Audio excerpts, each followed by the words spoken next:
Oke, jadwal hari ini. Waktunya melihat statistik vaksinasi COVID-19 nasional dan situsnya situsnya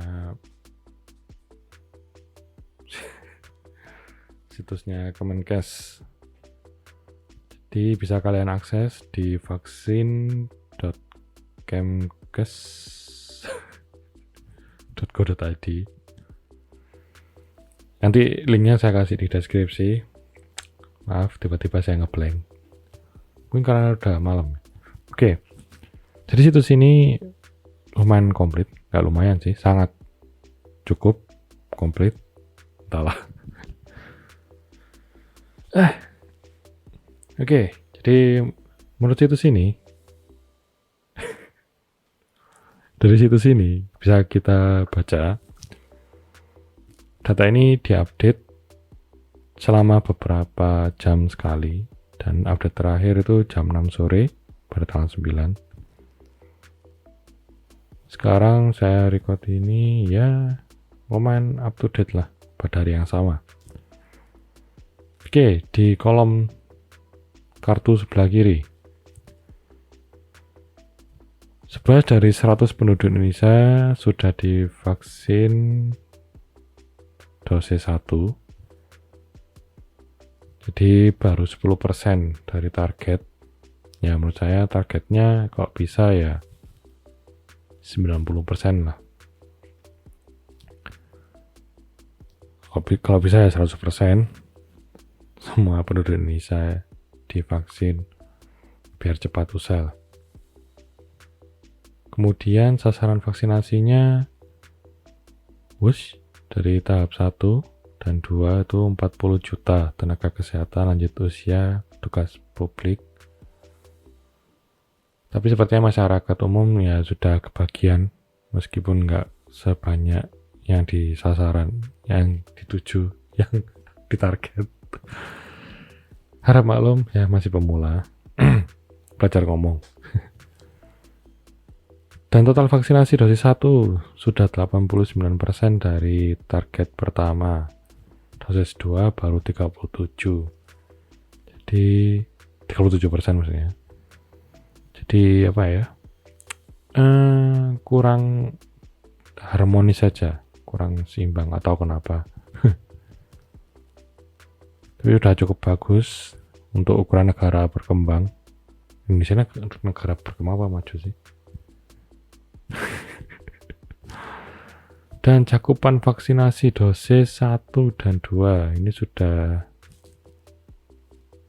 72% dosis 1, 33% dosis 2. Tapi ini data terakhirnya 28 Juni. Kapan tuh? Minggu lalu? 10 hari yang lalu. Kemudian pada tahap 2, tahap 1-nya udah melebihi ekspektasi. Ini bagus. Vaksinasi dosis 2-nya udah cukup bagus. Ya, ada harapan lah ini dosis 2-nya melewati ekspektasi untuk tenaga kesehatan. Nah, tahap 2-nya lanjut usia ini cukup rendah. Antara ini memang untuk lanjut usianya baru dimulai sehingga rendah, atau bagaimana saya sendiri kurang paham. Cuma kalau lihat antusiasme lanjut usia itu kurang kurang meriah sambutan mengenai vaksinasi ini. Seharusnya semangat untuk mendapatkan vaksin itu juga nggak kalah lah sama yang lebih muda. Ya kalau cerita yang saya dengar sih kayak ya udah umur sekian, vaksin kalau kena ya sudah, ya kayak pasrah gitu. Seharusnya antara doa dan usaha itu seimbang, biar maksimal lah hasilnya. Kemudian kedua, petugas publik ini 50%. Ya inilah Ini kok ini udah melebihi ekspektasi dosis 2-nya, nggak tahu kenapa ya. Nunggu jadwal vaksin mungkin ya. Dan peta cakupan vaksin. Woi. Buat yang menunggu penjelasan efek samping, ya habis ini ya saya cerita efek samping yang saya alami dari vaksin COVID-19. Ini vaksin, kita lihat vaksin pertama dulu. Vaksin pertama di Indonesia. Judul apa sih? Peta cakupan. Oke. Dominan wilayah Indonesia bagian barat sudah cukup bagus karena ini capaian vaksinnya semakin biru warnanya, semakin gelap warna birunya, berarti semakin mendekati 100%. Ini wilayah Jawa Timur, Madura, Kalimantan cukup bagus, Sumatera ini oke. Mungkin karena kemarin banyak kasus ya di sekitar Jawa Timur itu, wilayah Jawa Timur cukup wow. Sulawesi, oh ini bagus ini. Untuk Indonesia Timur ya mungkin bertahap atau karena kurang tahu ya, mungkin teman-teman di Indonesia Timur kasusnya tidak separah di bagian Indonesia bagian barat. Sekarang vaksin dosis kedua. Yang menonjol itu Bali. Capaian vaksinnya sudah melebihi target. Ya nanti apa ya, ini target. Ada yang tahu nggak sih ini target awal kan ya? Bertahap. Target yang bertahap, sedangkan vaksinasi di Indonesia dosis 1 paling tinggi di Kepulauan Riau. Sudah melebihi target.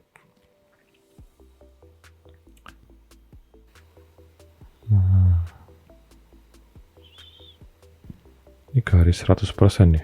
Garis 100%, 200, 300. Saya kira Kepulauan Riau ini mana ya? Antusiasmenya tinggi mungkin nih. Bali, Jakarta. Ini Bali ini nomor 2, yang dosis 1 yang nomor 1 di dosis 2. Bagus tadi. Riau, Kalimantan Tengah. Bagus. Oke. Jadi secara keseluruhan ya intinya ada perkembangan. Sedangkan kalau saya lihat di Kota Malang, oke. Sekarang kalau saya lihat di Kota Malang, antusiasmenya bagus. Jadi sampai warga Kota Malangnya sendiri pun, teman saya itu kesusahan cari vaksin. Sedangkan saya dari kabupaten ikut program Bayangkara kemarin. Bayangkari. Dari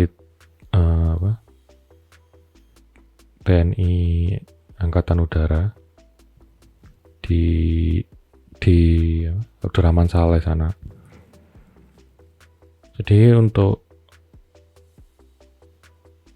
antusiasme warga Kota Malang itu cukup bagus sampai di beberapa tempat seperti Rumah Sakit Yunisma, UB, terus di Panti Nirmala itu sold out semua. Bahkan saya sempat baca yang di Panti Nirmala itu baru 10 menit tawaran untuk vaksin gratis, pendaftarannya udah ditutup dalam waktu 10 menit. Ini bagus sekali. Ya, kesadarannya itu tinggi, antusiasmenya bagus. Akhirnya vaksin semacam jadi barang langka. Entah ini benar-benar langka atau emang ya terbatas saja. Maksudnya ada, cuma ya bertahap gitu loh. Bukan yang nggak ada, akhirnya diburu banyak orang. Kemudian sekarang kita ngomongin efek samping. Saya vaksin tanggal 4 jam 6 sore. Jadi jam 6 sore vaksin, nggak langsung pulang, saya masih makan dulu karena antriannya cukup panjang waktu itu. Jadi setelah start mungkin setengah jam, 1 jam itu mulai ngerasa nyeri. Dan saya dapatnya Sinovac dosis pertama. Jadi 1 jam pertama nyeri, tapi nyerinya masih biasa lah, kayak rasa sakit suntik. Saya kira cuma ya sakit suntik aja, tapi ternyata baru terasa nyeri sedang itu jam 3 jam setelahnya. Nggak kerasa panas atau bagaimana, cuma nyeri. Kemudian peningnya mulai datang jam 9-10 malam. Itu mulai datang. Jadi saya sempat karena saya capek, saya pengen tidur awal. Ternyata kesusahan karena rasa peningnya itu mengganggu. Tapi masih bisa ditahan. Akhirnya saya tidur. Besok paginya jam 1-2 dini hari, terus saya kebangun karena peningnya mengganggu. Tapi untungnya ya mungkin cuma 1 jam, akhirnya bisa tidur lagi. Terus bangun tidur, yang saya rasakan nyerinya di lengan sebelah kiri mulai agak berat dan peningnya tetap. Sampai akhirnya siang hari itu selain pening, nyeri, ketambahan kerasa ngantuk, sleepy. Selama siang hari itu sleepy, ngantuk sampai jam saya pulang kerja. Sorenya jam 6 malah ngantuknya agak hilang. Tapi meskipun ngantuknya agak hilang, dibuat tidur-tiduran enak. Ya emang doyan tidur aja sih. Dibuat tidur-tiduran itu enak. Tapi ya itu, peningnya itu ya agak mengganggu. Biasanya dikasih minum cappuccino atau kopi itu mulai reda, itu enggak. Jadi konstan. Saya kira bakal berkurang atau bagaimana, ternyata enggak. Tapi untungnya malam itu saya bisa memulai tidur tanpa terlalu terganggu sama pening. Nah, baru hari ketiga. Hari ketiganya itu peningnya mulai berkurang, tapi nggak drastis. Lama banget peningnya. Nyerinya itu paling nyeri ya di malam saya tidur itu. Malam kedua ya. Itu nyerinya paling terasa. Jadi kalau saya buat miring kiri itu waduh nyeri, tapi bukan nyeri yang sampai kesakitan tuh, enggak, cuma mengganggu aja, enggak sampai demam atau meriang kayak teman saya tuh. Ada yang meriang 2 hari, bahkan ada yang meriang 1 minggu. Tapi dominan meriangnya itu diimbangi dengan rasa kantuk. Jadi meskipun kayak nggak enak badan buat tidur itu kalau sakit bisa dibuat tidur itu lebih ringan lah rasanya. Akhirnya hari ketiga itu siang harinya saya minum minuman isotonik kayak Pocari Sweat, atau saya tambah sorenya Iso Plus. Itu peningnya hilang. Gak tahu kenapa, apakah saya pening itu karena kurang minum atau gimana. Tapi kalau dari segi minum sendiri saya sudah cukup sebenarnya. Karena saya suka bawa botol air minum kemana-mana. Mungkin hari itu saya lebihkan lah dari biasanya untuk minum air mineralnya itu. Peningnya langsung hilang. Jadi penderitaan, ya nggak menderita sih, gangguan selama 2 hari itu dari ketiga hilang karena minuman isotonik. Ya mungkin kebetulan atau bagaimana, tapi enak aja, langsung hilang. Untuk nyerinya baru hilang, bentar ya, saya rasakan. 4 hari hilang. Ini dari kelima.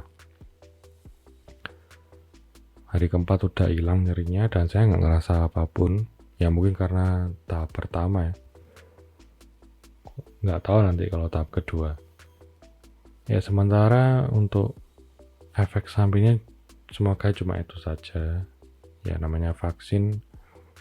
Ada yang menyarankan saya kok nggak dikabari atau diinfokan suruh minum paracetamol atau apa, ya sebenarnya nggak perlu amat sih ya. Kalau emang mengganggu atau nggak tahan ya monggo, tapi kalau saya pribadi saya justru senang